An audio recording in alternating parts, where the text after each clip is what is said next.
জয় জয় মালিক।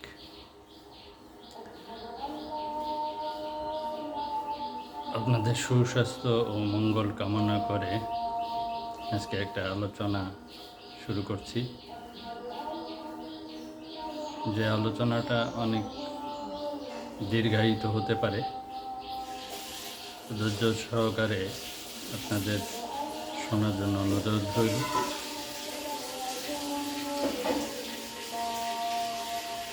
বাঙালিয়ানা দর্শন চর্চা নিয়ে মূলত বিষয়টা আলোচনা। তো বাঙালিয়ানাটা কী এবং কেন আমাদেরকে শিখতে হবে, জানতে হবে, বুঝতে হবে, সেই বিষয়েই মূলত আজকের এই আলোচনা। তো দীর্ঘ বছর বছর অতিবাহিত হয়ে গেছে, আমাদের সমাজের অনেক ক্ষত আমরা লক্ষ্য করছি। বিভিন্ন মতামত, বিভিন্নভাবে মানুষের মধ্যে বিভক্তি, দ্বন্দ্ব, বিদ্বেষ, কাদা ছোড়াছুড়ি। তো আসলে কোথায় যেন আমাদের মানুষের সাথে মিলতে পারছি না। এই না মেলার পিছনে কারণ হলো মতের অমিল, বা আজ থেকে দীর্ঘদিন ধরে আমাদের এই বিভেদ যেটাকে সৃষ্টি করে রাখা হয়েছে কোনো হীন স্বার্থ চরিতার্থ করার উদ্দেশ্যে, সেই বিষয়টা আসলে আমরা অনুধাবন করতে পারি না, বা আমাদের কাছে বোধে নেই। আমরা এই উপমহাদেশের মানুষ সবাই ধর্মপ্রাণ, ধর্মকে ভালোবাসি এবং সৃষ্টিকর্তাকে বিশ্বাস করি, এবং সৃষ্টিকর্তা আমাদের সৃষ্টি করেছেন সে কথাও আমরা সকলেই প্রায় মেনে চলি বা বিশ্বাস করি। তো মূলত আসলে যিনি স্রষ্টা, তিনি কে তা আমরা জানি না, কে প্রতিপালক তা আমরা জানি না, কে মালিক তা আমরা জানি না, কিন্তু সবাইকে আমরা একটা শব্দ দ্বারাই যেন নিরূপণ করতে চাই। তো সেই নিরূপণের মধ্যেই আমাদের যত গোলযোগ, বা আমাদের যেনারা পূর্ববর্তী গুরু গোসাই বা পথ নির্দেশক, তেনাদের এই সকল ভুল ভ্রান্তির কারণে বা ভুল দিক নির্দেশনার কারণে, বা আমাদের অদূরদর্শিতার কারণে আমরা এই যুগ যুগ ধরে কাল ধরেই প্রকৃত যেনাকে আমরা ভক্তি বিশ্বাস শ্রদ্ধা করি, তেনার থেকে অনেক দূরে পড়ে আছি।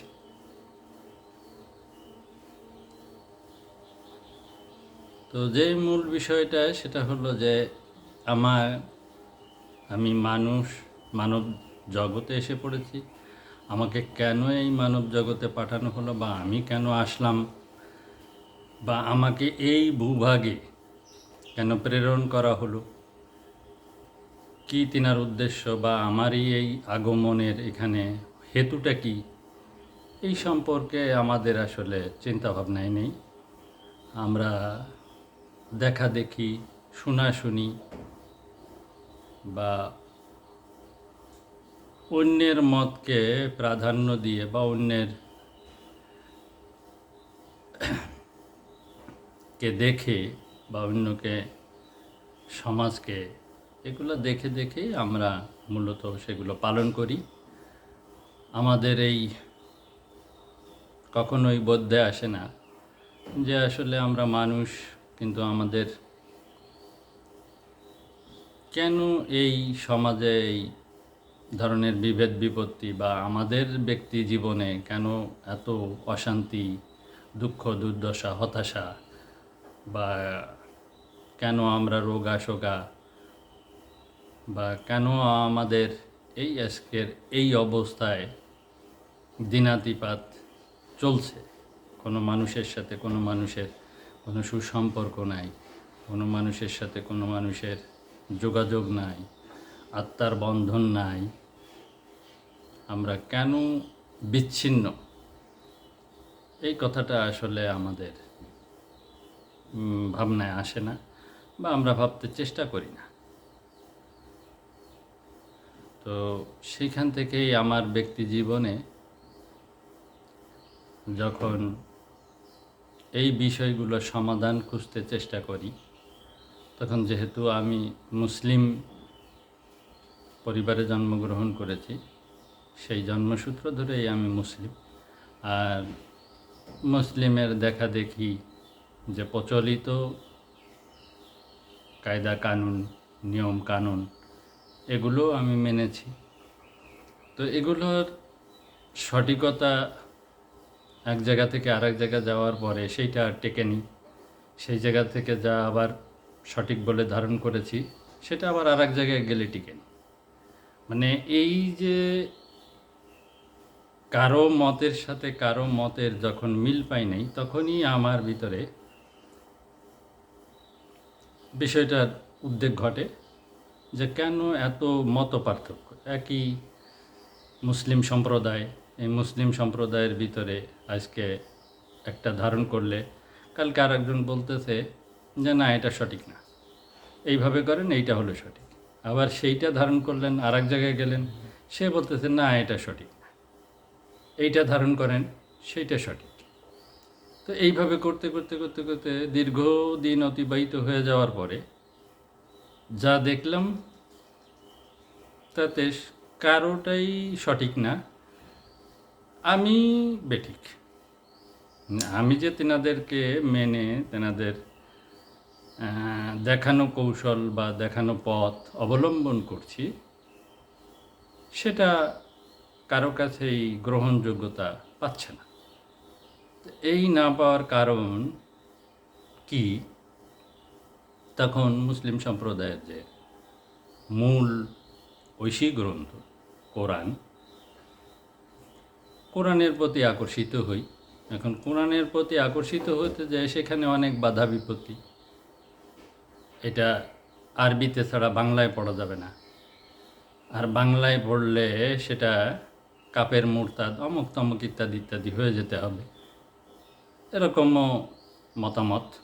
তো যাই হোক, চিন্তা করলাম যে আমি বাঙালি, আমি এই বদ্বীপ বাংলায় জন্মগ্রহণ করেছি, আমার মাতৃভাষা বাংলা, আমি মাতৃভাষায় যতটা বুঝতে পারবো অন্য ভাষায় ততটা বুঝতে সক্ষম হব না।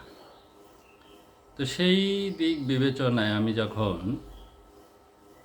কোরআন অধ্যয়ন শুরু করলাম এবং বোঝার চেষ্টা করলাম, তখন কোরআনে সাথে এই প্রচলিত যে মুসলিম সম্প্রদায়ের কায়দা কানুন বা নিয়ম কানুন বা আচার আচরণ, কোনো কিছুর সাথে কোরআনের কোনো মিল পাই না। তো সেই মিল না থাকার কারণ, এর ভিতরে আরও একটু রহস্যজনক আছে। এই দেশে বিভিন্ন প্রকাশনীর বাংলা কোরআন গ্রন্থ পাওয়া যায়। তো আমি বিভিন্ন প্রকাশনীরটাই পড়ে দেখেছি, এক প্রকাশনীর লেখার সাথে বা বোঝানোর সাথে অন্য প্রকাশনীর লেখার কোনো মিল নেই।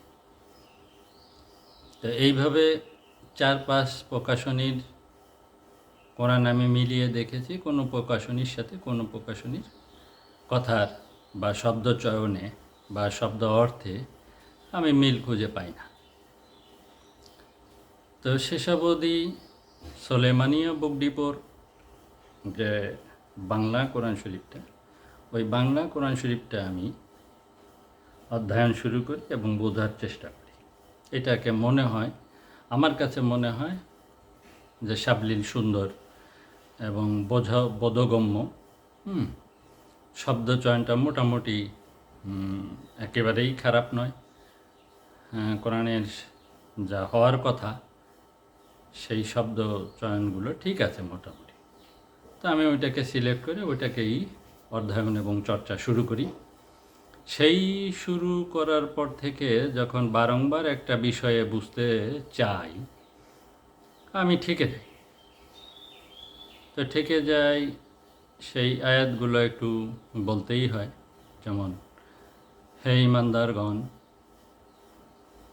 মুসলমান না হয়ে কবরে এসো না। তো ইমানদার শব্দের অর্থ আমরা পাই যে হে বিশ্বাসী, আর বিশ্বাসী গণকেই বলছে মুসলমান হতে। আর মুসলমান শব্দের অর্থ আমরা বাংলায় যেটা পাই, আত্মসমর্পণকারী ও সমর্পণকারী। তো এনারাই হলো মুসলমান। তো সেই মুসলমান, এটা হওয়ার বিষয়। এখন আমি মুসলিম সম্প্রদায়ে মুসলিম ঘরে জন্মগ্রহণ করেছি, তার মানে আমি মুসলমান না?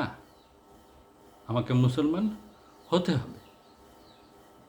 তো আমি সেই সূত্র ধরে অনেক আলেম ওলামার কাছে গিয়েছি, তেনাদেরকে জিজ্ঞেস করেছি, কোরআন তো এই কথা বলে, তো মুসলমান হওয়ার উপায় কি, আমাকে একটু শিখিয়ে দেন, বুঝিয়ে দেন। তেনারা আমাকে প্রচলিত যে আচার আচরণ বা লেবাস এগুলো দেখিয়ে বলে এগুলো করেন, তাতেই আপনি মুসলমান হয়ে যাবেন। তা আমার ভিতরে তৃপ্তি আসে না।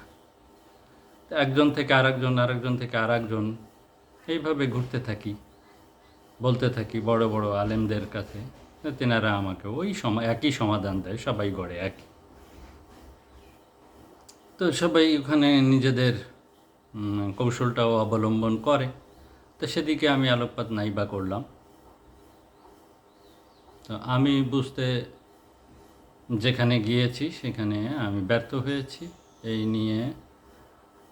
তো আলেম সমাজ বাদ দিলাম, বুঝলাম যে তরিকাপন্থী, এরা শরীয়তপন্থী। তো তরিকতপন্থী, তাদের ভিতরে মারফতের গোপন রহস্য আছে। তাইলে এই গোপন ভেদ মারফতিরা জানতে পারে বা জানাতে পারে, এরকম একটা ধ্যান ধারণে নিয়ে তেনাদের কাছে গেলাম। এইভাবে আমি 51টা দরবার ঘুরেছি, অনেক পীর মাশায়েখ বা গদিনিশি, তেনাদের সাথে যোগাযোগ করেছি, তেনাদের কাছে জিজ্ঞেস করেছি। তো তেনাদের যে দিক নির্দেশনা, সেই দিক নির্দেশনার সাথে আমাকে মিলাতে পারি না, বা আমার বুঝের সাথে খাটে না। বুঝের সাথে না খাটার কারণ হলো খটকাটা কোথায়, সেটা উল্লেখ করছি। যে কোরআনে আয়াতে বলা আছে যে আমি এই কোরআন অবতীর্ণ করেছি মক্কা ও তৎপর্শ্ববর্তী আরবি ভাষাভাষীদের জন্য, যাতে তারা বুঝতে সক্ষম হয়। এই একটা আয়াত। আরেকটা আয়াত হলো যে আমি প্রত্যেক জাতিগোষ্ঠীর জন্য প্রত্যেক যুগে যুগে কিতাব প্রেরণ করেছি। তাহলে কিতাব প্রেরণ করেন, সেই কিতাবটা তো আর আকাশ থেকে টুক করে এসে মাটিতে পড়ে না, কোনো মানুষের মাধ্যম দিয়ে কিতাব প্রেরণ করেন। তো সেই মানুষটা প্রত্যেক জাতিগোষ্ঠীতেই প্রেরিত হয়। তো সেই জাতিগোষ্ঠীর সেই ব্যক্তি কে? তো জাতি কিভাবে সৃষ্টি হয়? জাতি সৃষ্টি হয় হলো ভাষার আলোকে। এক ভাষাভাষীকেই একটা জাতি বলা হয়। তো সেই সূত্রে আমি বাঙালি জাতি, আমার মাতৃভাষা বাংলা, এবং এই বদ্বীপীয় বাংলার সমগ্র মানুষ বাংলা ভাষায় আমরা কথা বলি। এখানে ছোট ছোট অন্যান্য ভাষাভাষীও আছেন, কিন্তু তাদের সংখ্যা খুব একটা বেশি না। তবে সেটা আঞ্চলিকতার মধ্যেই পড়ে, আঞ্চলিক ভাষা হিসেবে পড়ে, কিন্তু মূল ভাষা তাদের বাংলা। তো বাংলা ভাষা, বাঙালি জাতি, তো এই জাতির জন্য তিনি প্রদর্শক প্রেরণ করেছেন বা কিতাব প্রেরণ করেছেন। তো আমাকে তার সান্নিধ্য পেতে হবে, তার কাছ থেকে দিক নির্দেশনা নিতে হবে। এই বিষয়টা আমার মাথায় বেশ ভালো করেই পথিত হয় এবং সেই পথিতের সূত্র ধরে আমি খুঁজতে থাকি।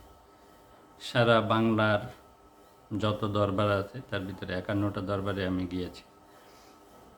তো সেখানে কোনো জায়গায় আমাকে সঠিকভাবে সমাধান দিতে পারে নাই। আর তেনাদের যে কার্যকলাপ ভিতরের বাইরের, তার থেকে আমি ভালো কিছু পাইনি বিধায় আমার কোথাও মন মেলেনি। মানে মনের ভিতরে যে জিজ্ঞাসা, মনের ভিতরে যে আকাঙ্ক্ষা, মনের ভিতরে যে তৃপ্তি, সেটা আমার কেউ মিটাতে পারেনি। তো সেই না মেটানোর সূত্র ধরে আমি খুঁজতেই থাকি। দীর্ঘ আমার একটা জন্মসূত্র আছে, সেই সূত্র ধরে একজন মানুষের কাছে আমি আমার জীবনের সবচাইতে মূল্যবান সময় 6 বছর, সেই মূল্যবান সময়ের 6 বছরও কাটিয়েছি তেনার সাহচর্যে বা তেনার সান্নিধ্যে থাকতে চেষ্টা করেছি এই বিষয়গুলো অন্তর্নিহিত বোঝার। তো তিনিও আমাকে সঠিক সমাধান দেননি। তিনি ওই ঘুরায় ফিরায় সেই অ্যারাবিক দর্শন, অ্যারাবিক চর্চা, অ্যারাবিক সব কিছু আমাকে দিয়ে করিয়েছেন। তো তাতেও আমি অনেক ক্ষতিগ্রস্ত হয়েছি, রোগাগ্রস্ত হয়ে গিয়েছি, আর্থিকভাবে ক্ষতিগ্রস্ত হয়ে গিয়েছিলাম। তো রোগাগ্রস্ত হওয়ার ফলে আমি চলতে ফিরতে বা আর্থিকভাবে ক্ষতিগ্রস্ত হওয়ার ফলে আমার সচ্ছলতা ছিল না বিধায় আমি ওই পাচ্ছি না, তারপরেও লেগেছিলাম যে দেখি কিছু পাই কি না, বা আমি সঠিক দিক নির্দেশনায় যেতে পারি কি না, বা মালিকের পথটাকে আমি পাই কি না। এই আকাঙ্ক্ষা আমার ভিতরে ভীষণভাবে কাজ করেছে। তো সেই আকাঙ্ক্ষা থেকেই আমি তেনার সাথে চলি। তো চলার ফলে একদিন একটা প্রশ্ন করেছিলাম, তখন আমার ভিতরে অনেক প্রশ্ন ছিল। সেই প্রশ্নের উত্তর উনি এমনভাবে দিয়েছিলেন, এমন শব্দ বলে মানে প্রয়োগ করেছিলেন, যাতে আমার ভিতরে চরম একটা আঘাত লেগেছিল। তো সেই লাগার থেকে তখন থেকেই আমি বুঝি যে ইনি আসলে সাধক নন। ইনি আমাকে এইভাবে বদ্ধ করে রেখে আমার থেকে স্বার্থ চরিতার্থ করছেন, এটাই আমার বোধে আসে। তো সেই বদ্ধ থেকে আমি ধীরে ধীরে তেনার কাছ থেকে সরে এসে আমি ফেসবুকে একটা পোস্ট দিই, যে আমার যে মনের আকাঙ্ক্ষা, বা আমি এরকম একটা লোক খুঁজতেছি যিনি আমাকে এই বদ্বীপ বাংলার নিগূঢ় রহস্যসহ মালিকের প্রতি যে দিক নির্দেশনা যদি কারো কাছে থেকে থাকে, তাইলে আমি সেই লোকটার কাছে যাব, এই মর্মে একটা পোস্ট দিই। তো পোস্টটা দেই 2020 সালে। তো 20 সালে দেওয়ার পরে অনেক দরবার থেকে সেখানে আমাকে ঠিকানা সম্বলিত যোগাযোগ করার জন্য বলা হয়, কিন্তু সেই যে বলা হয়েছে তো সেদিকে আমি আর আমার দৃষ্টি যায় না। এক ভদ্রলোক শুধুমাত্র লিখেছেন খুব সুন্দরভাবে যে আপনি যে পথের দিশা চাচ্ছেন, এই পথের সন্ধান দিতে হলে আপনার সাথে একটু কথা বলা প্রয়োজন। কথা বলে যদি বুঝি যে না এই পথের আপনি যোগ্য, তাহলে আমি আপনাকে সন্ধান দিব। এই কথাটা বেশ আমাকে আকর্ষিত করে, এবং আকর্ষিত করার পরে উনি ওনার নাম্বারটা ওখানে দিয়েছিলেন। আমি নাম্বারে তৎক্ষণাৎ ওনার সাথে যোগাযোগ করার চেষ্টা করি। যোগাযোগ উনি করেন এবং আমার সাথে খুব সময় দেন। প্রতিদিন প্রায় 1-2 ঘন্টা কথা হয়। তো কথা চলতে চলতে চলতে চলতে একদিন উনি বলেন যে না, আপনার ভিতরে যেই চাহিদাটা, এই চাহিদাটা ঠিক আছে, আপনি আসলে ওইখানে যাওয়ার যোগ্য। তো আমি অমুক দিন সেখানে যাব, অমুক তারিখে। আপনি ইচ্ছা করলে আমার সাথে ওইখানে দেখা করেন, দেখা করলে আমি আপনাকে সব কিছু দেখিয়ে দিব বা যোগাযোগ করাই দেব। তো আমি খুব সন্তুষ্ট হই। তো সন্তুষ্ট হওয়ার পরে যখন শুয়ে আসি রাতে, তখন আবার হঠাৎ করে চিন্তা করি যে ভদ্রলোক তো আসবেন ভদ্রলোকের কাজে, তিনার প্রয়োজনে। তো সেইখানে আমার প্রয়োজন মিটবে কী করে? আমি তো যাব আমার ক্ষুধা নিবারণের জন্য। তো উনি তো আমাকে অত দীর্ঘ সময় দিতে পারবেন না। আর যেহেতু দিতে পারবে না, তখন আমার ক্ষুধাটা মিটবে না। তো দেখি ওনাকে আবার ফোন দেই। আমি তৎক্ষণাৎ আবার ওনাকে ফোন দিলাম। বললাম, ভাইজান, যে আপনি তো ওই দিনে যাবেন আপনার প্রয়োজনে, আর আমি তো যাব আমার প্রয়োজনে। তো আপনার প্রয়োজন মেটার পরে বা আপনার প্রয়োজন সলভ হওয়ার পরে তারপরে আপনি আমাকে সময় দিবেন। সেই স্বল্প সময়ের মধ্যে আমার ক্ষুধা নাও মিটতে পারে বা আমি তৃপ্ত নাও হইতে পারি। তো সবচাইতে ভালো হয় যদি আপনি অনুগ্রহ করে আপনি ঠিকানাটা দেন। আমি সেখানে যে 2-4 দিন সময় ব্যয় করে বিষয়টা বোঝার চেষ্টা করি, এবং আপনি আসলে আপনার সাথে দেখা করে তারপরে যেটা করা যায় সেটা করা যাবে, আপনার সাথে পরামর্শ করব। তখন তিনি সন্তুষ্ট হন, এবং সন্তুষ্ট হওয়ার পরে তিনি আমাকে ঠিকানাটা দেন। আমি ঠিকানা পেয়ে পরের দিন সকালবেলা সূর্য ওঠার বেশ পূর্বেই ঘর থেকে বেরোই। ঘর থেকে বেরিয়ে সেথায় যাই। সেথায় যাওয়ার পরে মানুষজনের সাথে কথা বলে, ওখানকার যারা লোকজন আছে, যেই স্থানের কথা বলেন সেই স্থানটা হলো একটা জরাজীর্ণ ঘর। তার ঘরের চতুর্পাশে প্রচণ্ড পরিমাণে জঙ্গল, এবং বাউন্ডারি যদিও করা, ভিতরে বেশ গাছগাছালি লতা পাতার ভরে গেছে। মানে লোক সমাগম তেমন একটা নাই। তখন বুঝতে পারি যে এখানে লোক সমাগম যেহেতু নাই, যেহেতু অল্প লোক, এই অল্প লোক যেখানে থাকে সেখানে কিছু না কিছু থাকতে পারে, কারণ সত্যের কাছে ভিড় কম, এটা আমি জানি। তো সেই সুবাদে আমি ওখানে সময় দেই, সবার সাথে যোগাযোগ রক্ষা করি। রক্ষা করার পরে তেনাদের সাথে দেখা সাক্ষাৎ সব কিছু হয়, কথাবার্তা হয়, এবং আমার যেখানে মাত্রায় ক্ষুধা, সেই মাত্রার কিছুটা দিক নির্দেশনা যে সেখানে আছে বা বিধিবিধান আছে, সেটা আমি খুঁজে পাই। তো খুঁজে পাওয়ার পরে তেনাদের সাথে আমি খুব ওতপ্রোতভাবে মিশে যাই। মিশে যাওয়ার পরে বুঝতে চেষ্টা করি এবং বুঝি ওনাদের থেকে বিভিন্ন প্রশ্ন করে করে। তো বোঝার পরে আমার তৃপ্তি হল। সেই তৃপ্তি হওয়ার পরে,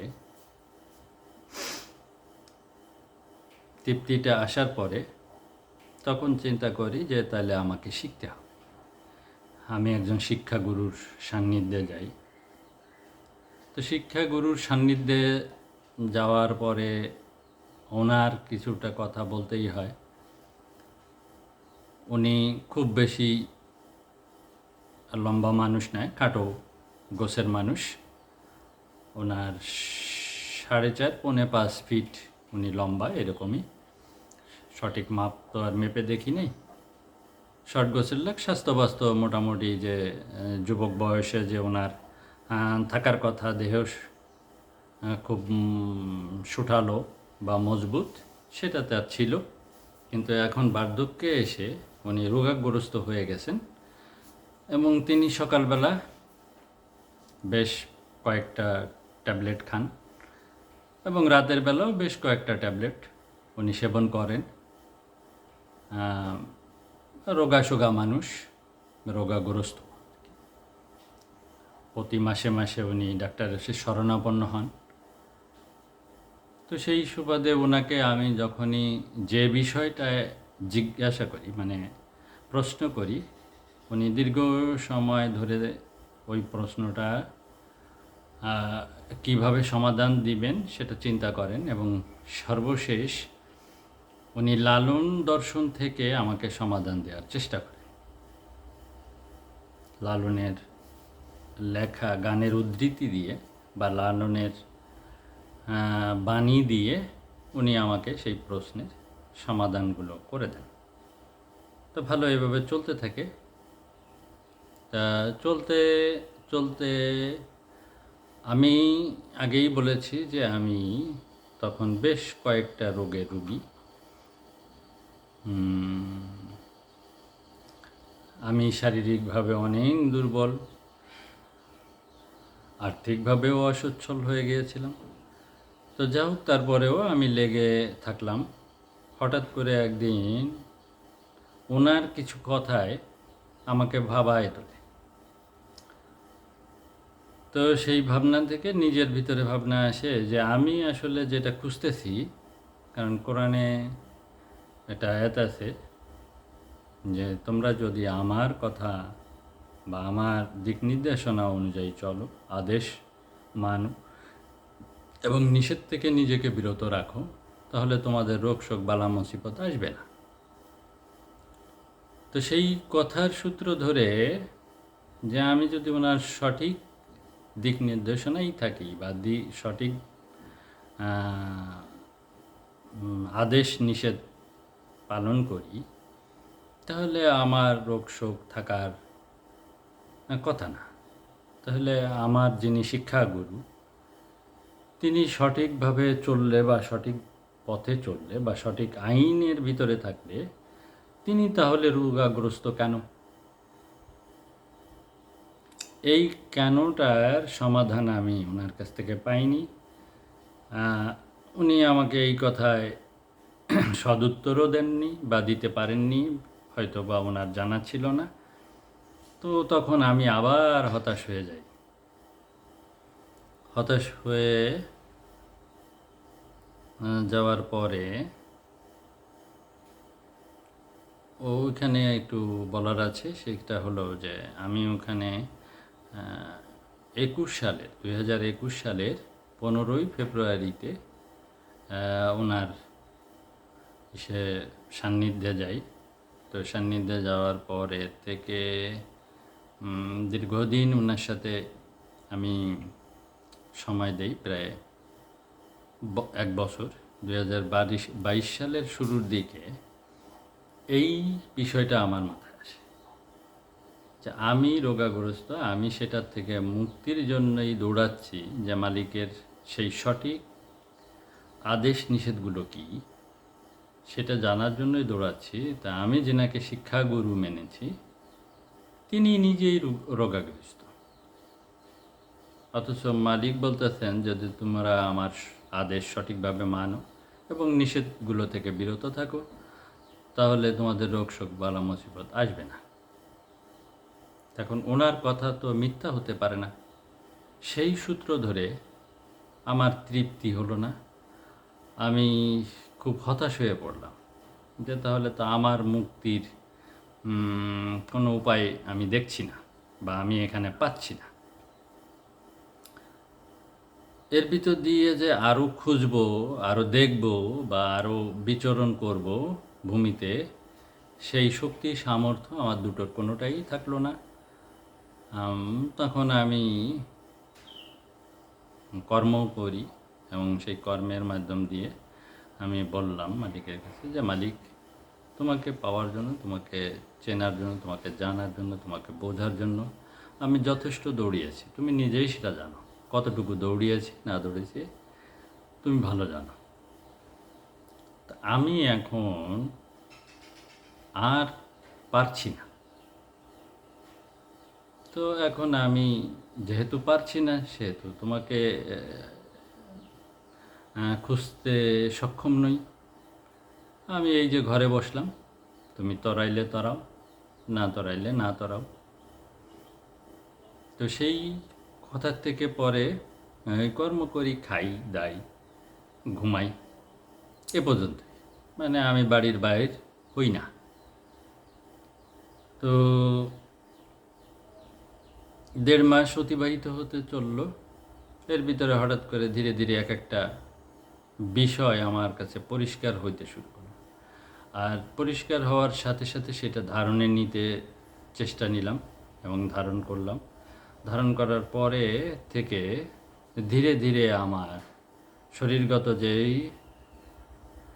অসুখ বিসুখগুলো ছিল সেগুলো থেকে আমি ধীরে ধীরে মুক্তি লাভ করলাম। তো এইভাবে মুক্তি লাভ করতে করতে এক সময় দেখলাম বেশ ভালোই আনন্দ লাগছে, যেহেতু ওনার কথার সাথে কাজের আমি মিল খুঁজে পাচ্ছি। তো আমার ওনার প্রতি আগ্রহ আরও অনেক গুণ বাড়িয়ে দিল। আমি আরও শক্তপোক্ত করে এটাকে ধারণ পালন লালন করার চেষ্টা করছি। তো সেটা করতে করতে ওই 22 সালেই চিন্তা করলাম যে আমি যেহেতু উপকৃত হয়েছি এই পথ অবলম্বন করে, বা যতটুকু মালিক আমাকে শিখিয়েছেন এটা আমার কাজে লেগেছে, তো অন্যের কাজে লাগে কি না, অন্যের জীবনে এটা প্রয়োগ করলে কি ঘটে, এটা একটা দেখার প্রয়োজন। তো এই বিষয়টা যখন মাথায় আসলো তখন আমি ধীরে ধীরে লিখতে শুরু করলাম। আর সেই লেখার সুবাদে কিছুদিন পরেই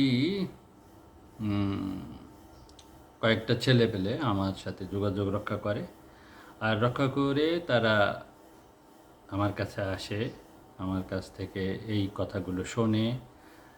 তো শুনে আমার কথা মতো তারা, আমি ঠিক যেভাবে যেভাবে শিখেছি, যেভাবে যেভাবে জেনেছি, যেভাবে যেভাবে আমি পালন করেছি, তাদেরকেও সেইগুলো বিষয়গুলো যখন পরিষ্কার করে দিতে শুরু করলাম, তখন তারাও ধারণ পালন লালন করতে শুরু করলো।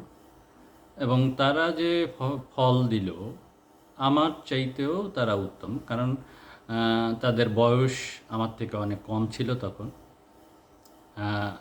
তো দেখলাম যে তাদের থেকে আউটপুটটা আরও ভালো, আমার থেকে অনেক গুণে ভালো। তো সেই সুবাদে বেশ উৎসাহিত হলাম। উৎসাহিত হয়ে যেটাই তাদেরকে এক্সপেক্ট করেছিলাম, তাদের কাছ থেকে আশা করেছিলাম, তার থেকে কয়েক গুণ বেশি আমাকে তারা রিটার্ন দিল। তো রিটার্ন দেওয়ার পরে আমি বেশ খানিকটাই উৎসাহিত হয়ে মানুষের মাঝে বলতে শুরু করলাম। তা আজও পর্যন্ত বলে যাচ্ছি, ভবিষ্যতে যে কয়দিন আসি সেটা বলেই যাব।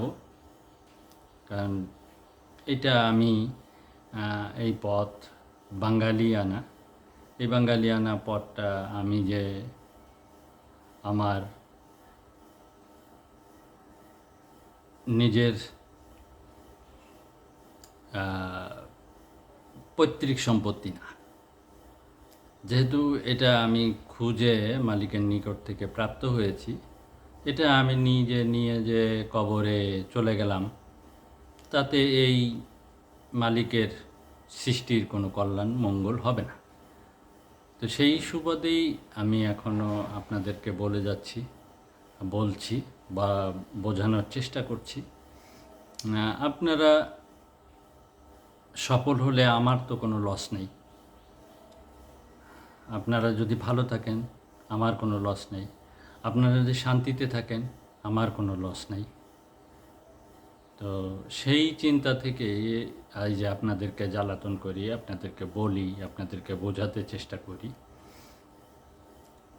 তো মালিক আমাকে যথেষ্ট দিয়েছেন সেই 21 সালের পর থেকে এ পর্যন্ত আমি সুস্থ আছি। একটা ঔষধ আমাকে কিনে খেতে হয় নাই, প্রকৃতি থেকেই আমার সব সমস্যার সমাধান আসে মালিকের কৃপায়। তো আমি সেই সমাধান নিয়েই আজও পর্যন্ত আপনাদের সামনে আছি, বেঁচে আছি, ভালোভাবে আছি। তো আপনাদের এই বাঙালিয়ানা বিষয়ে যদি কারো কোনো রকম জিজ্ঞাসা থাকে, জানা বোঝার, বা আপনাদের এই জগতে অনেকের কাছে ঘুরেছেন, অনেকের কাছে অনেক কিছু জানতে পেরেছেন, আমি হয়তো আপনাদেরকে ততটা পারবো না। যতটুকু পারি, আমি ছোট মানুষ, অনেক গুরু গোসাই, অনেক জ্ঞানী গুণী, তেনাদের কাছে তত্ত্বের অনেক ভাণ্ডার আছে, আমার কাছে অতটা নাই। আমার এখানে আসলে কোনো বই পুস্তকও পাবেন না তেমন, শুধু আমাকেই পাবেন। তো আমি যে কথাগুলো বলছি, বা আমি যেটা বাস্তবতা থেকে উপলব্ধি করে পেয়েছি, সেটা হলো যে মালিক আছেন এবং তিনি বাস্তবেই আছেন। আর তিনি ধরা দেন, তেনার যে কাল্পনিক গল্পগুলো আমরা শুনেছি, হয়তো হুবহু মিল নাই, কিন্তু অনেকখানিক মিল আছে, এবং এর আরও অনেক ব্যাপ্তি আছে। মালিকের আরও বেশি ব্যাপ্তি, যতটুকু আমরা শুনি তার থেকে অনেক গুণ বেশি ব্যাপ্তি। তো আমাদের যে কথার শুরুতে আমি বলেছিলাম যে কেন দেখেন, আমি এই বদ্বীপ বাংলায় জন্মগ্রহণ করলাম, বা আমাকে কেন এইখানে পাঠানো হলো। আমাকে ইউরোপ, আমেরিকা বা মধ্যপ্রাচ্য, বা ওই চীন, রাশিয়া, এইসব অঞ্চলে, বিশ্বের অনেক উন্নত রাষ্ট্র আছে, সেখানে কেন আমাকে প্রেরণ করা হলো না, বা আমাকে কেন ওখানে জন্ম দেওয়া হলো না, সেই রহস্যগুলো খুব চমৎকার এবং আনন্দপ্রদ। এত গভীর যে এর আনন্দটা নিহিত, এটা যে অনুভবে আনতে পেরেছে সেই এর মজা লুটছে। যারা আনতে পারে নাই তারা কখনোই এর মজা খুঁজে পাবে না। কারণ আমার এই বদ্বীপ বাংলা, মালিকের এই বদ্বীপ বাংলা সৃষ্টি রহস্য, বা এই বদ্বীপ বাংলাকে যে চিনতে পারে আর নিজেকে যে চিনতে পারে, সেই কিন্তু মালিক সান্নিধ্যে যেতে পারে, অন্যথায় নয়। দেখেন, এই বদ্বীপ বাংলা 6 ঋতুর একটা দেশ। এই ভূমিটা 6 ঋতু বয়, যা পৃথিবীর অন্য কোনো জায়গায় বয় না। 6 ঋতু নাই, কোনো জায়গায় 1 ঋতু, কোনোটায় 2 ঋতু, কোনোটায় 4 ঋতু, কিন্তু 6 ঋতু পৃথিবীর অন্য কোনো স্থানে নেই। তো এই যে 6 ঋতু, এবং এই যে বদ্বীপ বাংলা, এই বদ্বীপ বাংলার সৃষ্টি রহস্য যে উদ্ঘাটন করতে পেরেছে, সে এই বদ্বীপ বাংলার প্রেমে পড়ে গেছে। যেমনটা আমি এই বদ্বীপ বাংলার প্রেমিক। আমি বদ্বীপ বাংলার সাথে প্রেম করি, মালিকের সাথে প্রেম করি। এই বদ্বীপ বাংলার পরিবেশ, প্রকৃতি আমাকে বারংবার প্রেমে টানে। হয়তো বলতে পারেন যে এ আবার কেমন কথা, প্রকৃতির সাথে প্রেম করতে মানুষ প্রেম করে, একটা পুরুষ করে একটা মেয়ের সাথে। আপনি প্রকৃতির সাথে প্রেম করেন, আপনি এই ঋতুদের সাথে প্রেম করেন, আপনি এই ভূমির সাথে প্রেম করেন, আপনি এই বদ্বীপ বাংলার সাথে প্রেম করেন, এটা আবার কেমন রহস্য? কিন্তু এখানেই চরম একটা রহস্য আছে, এবং এই প্রেম যাদের ভিতরে জাগ্রত করতে যে পেরেছে, সে যে কত শান্তিতে আছে বা কত তৃপ্তিতে আছে, এটা আপনাকে বলে বোঝানো সম্ভব নয়। কারণ এইখানে এই বদ্বীপ বাংলায় মালিকের মূল রহস্য, আধ্যাত্মবাদের এই বদ্বীপ বাংলাটাই হলো গোড়া। এখান থেকে আধ্যাত্মবাদের যাত্রা শুরু, এবং এইখানে এই ভূমিকে নেগলেক্ট করে, বা অবহেলায় রেখে, বা অবজ্ঞা করে কোনো সাধু মহাজন মহামানব হতে পারেনি, হতে পারবেও না ভবিষ্যতে।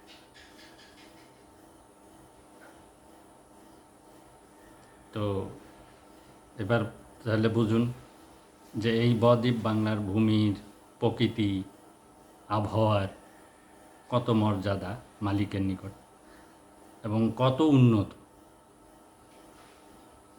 একে বাইপাস করে বা অবজ্ঞা করে বা একে ঢেকে রেখে কেউ আজ পর্যন্ত শীর্ষে যেতে সক্ষম হয়নি, যেটা আমি আমার সাধনা এই স্বল্পকালীনে বুঝতে পেরেছি। ততটুকুই শুধু বলছি এবং এর ভিতরে আমি চাইলে প্রমাণও দিতে পারি। তা ক্ষুদ্র একটা প্রমাণ আপনাদেরকে দিয়ে দিই, আপনারা মিলিয়ে দেখবেন। মালিক শব্দটা খাঁটি বাংলা শব্দ। মালিক শব্দটা বিশেষ্য পদ, এর অর্থ কর্তা বা অধিপতি। এটা খাঁটি বাংলা শব্দ। এই বাংলা শব্দটি, মালিক শব্দটি কোরআনে 1450 বছর আগে দুইটা সূরার মধ্যে নিহিত আছে। এক জায়গায় নিহিত আছে মালিক ইয়ৌমিদ্দিন হিসাবে, আর এক জায়গায় নিহিত আছে মালিকিন নাস হিসেবে। তো এই যে শব্দটাকে 1450 বছর আগে কেউ কি চক্রান্ত করেছে? চক্রান্ত করে ঢুকিয়ে দিয়েছে? কেউ কি ষড়যন্ত্র করে ঢুকিয়ে দিয়েছে? এখানে কি রাজনৈতিক করে স্বার্থ ছিল? না তখন চাইলেই এই বাংলা থেকে সৌদি আরবে যাওয়া যেত বা মধ্যপ্রাচ্যে যাওয়া যেত না। আর তখনকার যোগাযোগ ব্যবস্থাও এরকম ছিল। যেহেতু ছিল না, তো এই মালিক শব্দটি ওনাকে অবজ্ঞায় রেখে উনি যাত্রা করতে পারেননি। ওনাকে সাথ নিয়েই উনি যাত্রা করেছেন। এতটুকুই বললাম, বাকি রহস্যটা আপনারা খুঁজে নেবেন। তো যা হোক, বিষয়টি হলো যে পৃথিবীতে যত ধর্ম সম্প্রদায় আছে, এই ধর্ম সম্প্রদায়গুলা মূলত প্রচলিত এটার কথা বলছি, এই ধর্ম সম্প্রদায়গুলো স্বার্থের। এগুলোর সাথে মালিকের রহস্য বা মালিকের যে পথ, সেই পথের কোনো মিল আপনারা খুঁজে পাবেন না। আমি পাইনি সেহেতু আপনারাও পাবেন না। তো এই বদ্বীপ বাংলায় জন্মগ্রহণ আমরা যারা করেছি বা আমাদেরকে যে এই বদ্বীপ বাংলায় জন্ম দিয়েছেন, আমি কিন্তু কৃতজ্ঞ। এবং আপনারাও এর রহস্য যেদিন জানতে পারবেন, আপনারাও মালিকের প্রতি যথেষ্ট রকমের কৃতজ্ঞ থাকবেন এবং চোখের জল ঝরাতে হবে।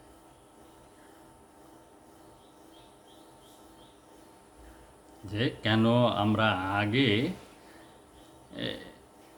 এই পথটা খুঁজে পেলাম না বা এটা জানলাম না। আমাদের নিজেদের জীবনটাকে এভাবে হতাশায় ডুবিয়ে কেন রাখলাম? এই আনন্দটা কেন আমরা উপভোগ করতে পারলাম না? এ বিষয়ে একসময় আপনাদের অনুশোচনা আসবেই এবং আসতে বাধ্য। আজকে আমরা এই পূর্ব এশিয়া, এই বদ্বীপ বাংলাটা পূর্ব এশিয়া। এই পূর্ব এশিয়ায় দেখেন প্রত্যেকটি মানুষ ধর্মভীরু। প্রত্যেকটা মানুষ ধর্মের কথা চিন্তা করে, সে যে ধর্মই অবলম্বন করে, কিন্তু সে ধর্মভীরুতা তার ভিতরে লক্ষণীয় এবং সে যথেষ্ট চেষ্টা করে যে সে ধর্মের মধ্যে পরিচালিত হতে বা থাকতে। কিন্তু তাদেরকে এই দুর্বলতার সুযোগ, কারণ সবাই তো আর এই ধর্মচর্চা গবেষণা বা এই নিয়ে পড়ে থাকা সে সুযোগ সবার জন্য না, সবাই এটা পারবেও না বা করেও না। যিনারা করেন এই দুর্বলতাকে পুঁজি করে তাদেরকে দিগ্ভ্রান্ত করছে, তাদের ভিতরে বিভেদ সৃষ্টি করছে, তাদের ভিতরে একতা নাই। তো এই একটা বিষয়ে দেখেন যে শরীয়তপন্থী যারা, শরীয়তপন্থী ভিতরে কত ভাগ, এই যে মারাফতপন্থী যারা মানে তরিকাপন্থী, এই তরিকাপন্থীর ভিতরে কত ভাগ। এদের কাছে জিজ্ঞেস করেন যে তুমি কোন ধর্ম সম্প্রদায়, বলবে আমি মুসলিম ইসলাম ধর্ম সম্প্রদায়। তাহলে সবাই যদি মুসলিম হয় তাহলে এখানে এত ভাগ কেন?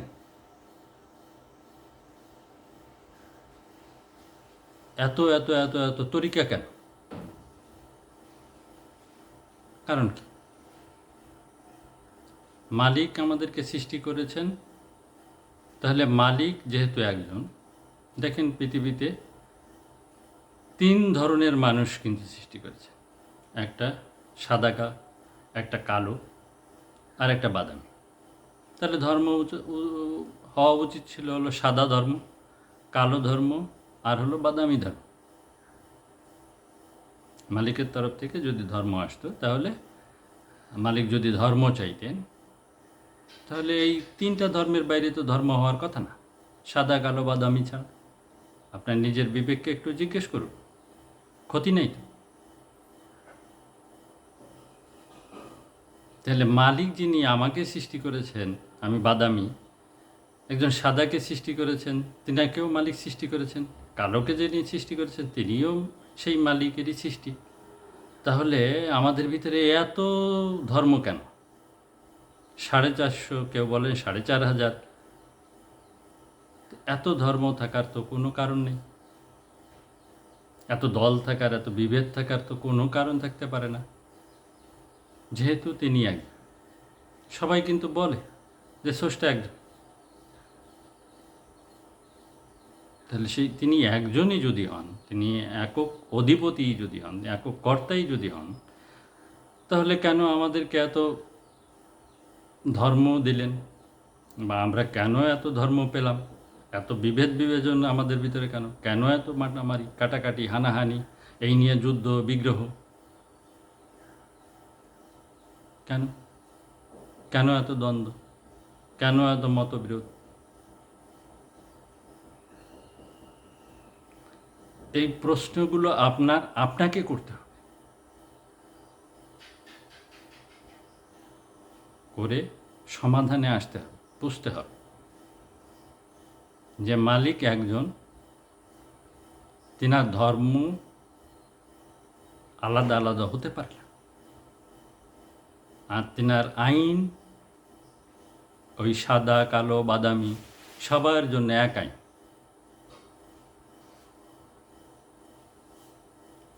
একজনের সাদার জন্য এক আইন, কালোর জন্য আর এক আইন, বাদামির জন্য আর এক আইন, এই কি হতে পারে? এটা কি সম্ভব? তাহলে তিনি প্রশ্নবিদ্ধ হয়ে যান না?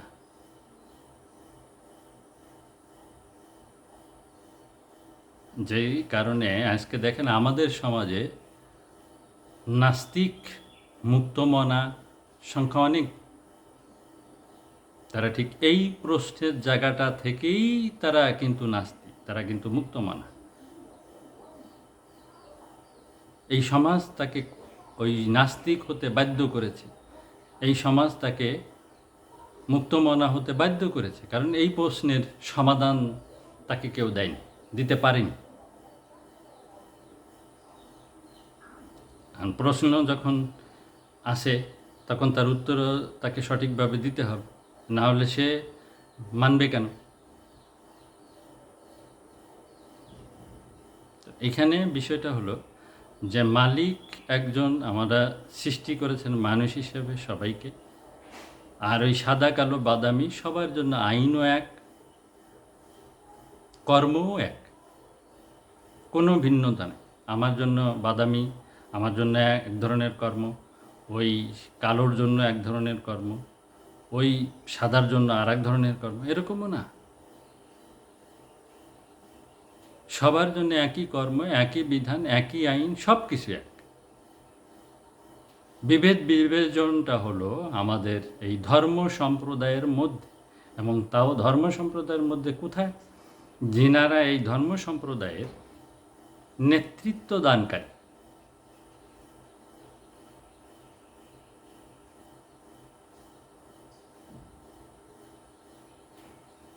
তিনারা করেছেন তিনাদের স্বার্থে, তিনাদের ক্ষমতার মোহে, তিনাদের ব্যক্তি স্বার্থে। আপনি হিসাবটা মিলান, দেখবেন মিলে যাবে। আর আমি যে কথা বলছি চিন্তা করে দেখুন, ভাবনা করে দেখুন। আমাকে গাল দিয়ে লাভ নেই, কারণ আমি আমাকে গাল দিই, আমি অন্যকে গাল দেই না। কেন? আমি কেন জন্মের পর থেকে খুঁজে পেলাম না?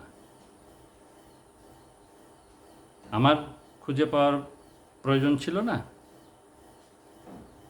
হ্যাঁ, আমি জন্মের পর থেকে পাইনি কেন? আমার বাবা মায়ের সমস্যাটা, কারণ তিনারা খুঁজেন নেই। যিনারা যদি খুঁজতেন তাহলে আমি পেতাম, আমি পেলে আমার সন্তানদেরকে আমি দিতে পারতাম, সেভাবেই চলত।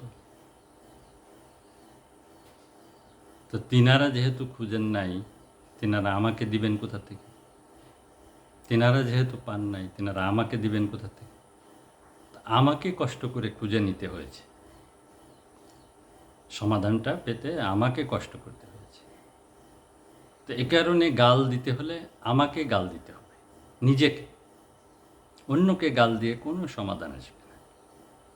অন্যের সাথে রাগারাগি, ঝগড়াঝাটি, মন কালাকালি করে কোনো সমাধান আসবে না। দূরত্ব বাড়বে, কিন্তু সমাধান অনিশ্চিত। তাই নিজেদের বিবেককে খাটান। দেখুন আপনার ভিতরে 5টা জিনিস আছে, 5টা সত্তা আছে: বিবেক, জ্ঞান, বুদ্ধি, প্রজ্ঞা, শক্তি। এই 5টাকে আপনি প্রয়োগ করেন, আপনি আপনাদের জীবনের সমাধান নিশ্চিত পাবেন। আপনাকে কারো কাছে যেতে হবে না।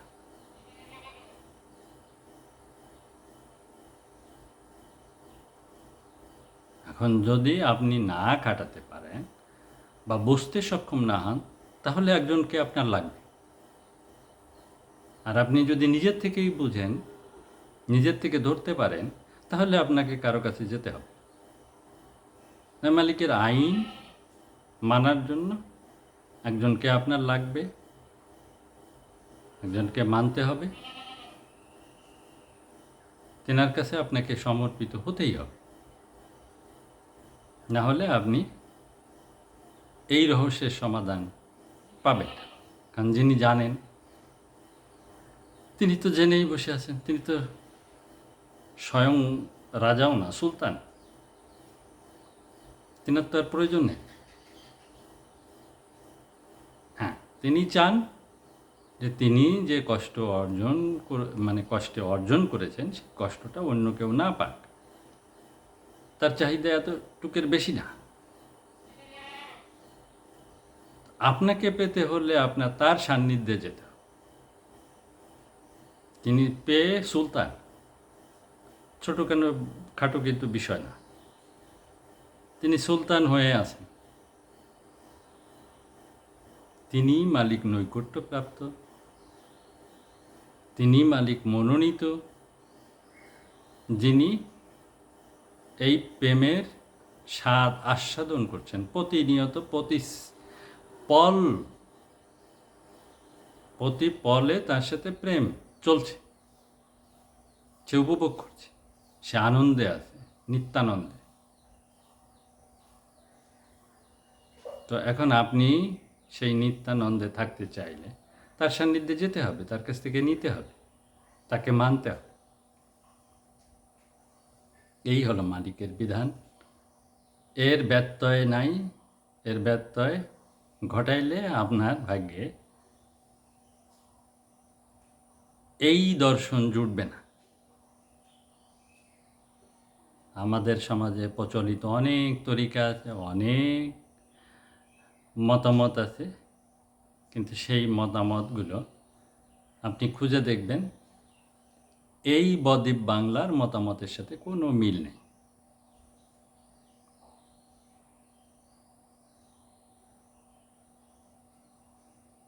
এই বদ্বীপ বাংলায় আপনার পরিবেশ প্রকৃতির সাথে কোনো মিল নাই, পোশাক আশাকে মিল নাই, আচার আচরণে মিল নাই, স্বভাবে মিল নাই, কথাবার্তায় মিল নাই, সব বিদেশি।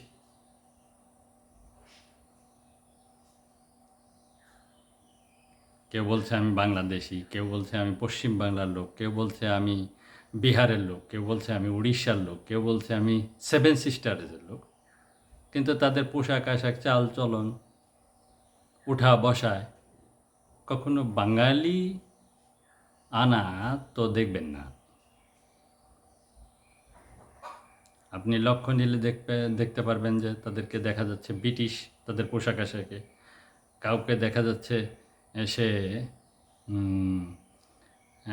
কোনো ধর্ম লেবাসে আছে, আবার কাউকে দেখলে মনে হবে যে মধ্যপ্রাচ্যের লোক, কাউকে দেখলে দেখা যাবে যে সে ওই জি টিভির লোক, জি বাংলার লোক, স্টার প্লাসের লোক। এই আমরা অনুকরণশীল জাতি। আমাদের এই জাতির ভিতরে সবচেয়ে বড় রোগ অনুকরণশীলতা। এত প্রকট এবং প্রখরভাবে ঢুকে গেছে যে এইখান থেকে আমাদের এই জাতি বেরোতে পারছে না, ছোট থেকে বৃদ্ধা পর্যন্ত সবাই ওই দিকেই ধাবিত। তো অনেক দীর্ঘ হয়ে গেল কথাগুলো, একদিনে এত কথা আসলে বলা ঠিক হয় নাই, আপনাদের ধৈর্যও হয়তো বাঁধ ভেঙে যাচ্ছে, তো দুঃখিত আপনাদের এত সময় নষ্ট করার জন্য। তো আমার কথায় যদি কোনো কষ্ট পেয়ে থাকেন আমাকে ক্ষমা সুন্দর দৃষ্টিতে দেখবেন, আর অনুরোধ করব যে নিজেদেরকে নিজেরা এইসব বিষয় নিয়ে জিজ্ঞাসা করুন। মানুষ পৃথিবীতে এসছে শান্তি করার জন্য, আর সেই শান্তি আপনাকেই খুঁজে নিতে হবে। কোথায় কিভাবে সেই শান্তিটা পাওয়া যাবে এবং শান্তিতে থাকা যাবে সেটার দায়িত্ব কিন্তু আপনার, কেউ আপনার দায়িত্ব নেবে না। সুতরাং আবারও অনুরোধ জানাচ্ছি, নিজেকে নিয়ে ভাবুন, নিজের পরিবারকে নিয়ে ভাবুন, তারপরে অন্যদের নিয়ে ভাবুন, নিজের পরিবেশ প্রকৃতি নিয়ে ভাবুন, এই বদ্বীপ বাংলাকে নিয়ে ভাবুন, আর অন্যান্যদের সাথে মিলান যে আসলে কথাগুলো সঠিক না কথাগুলো বেঠিক। এরপরেও যদি কোনো জিজ্ঞাসা থাকে আমাকে স্মরণ করবেন, আমাকে প্রয়োজনে কল দিবেন। আমি চেষ্টা করব যত ক্ষুদ্র মানুষ হিসাবে বা ছোট মানুষ হিসাবে যতটুকু মালিকের তরফ থেকে পেয়েছি তা দিয়ে আপনাকে আপনার ক্ষুধা নিবারণের। তো ধন্যবাদ সকলকে, সবাই সুস্থ থাকবেন, ভালো থাকবেন মালিকের কৃপায়, এই আশা রেখে আজকের মতো শেষ করছি। জয় জয় মালিক।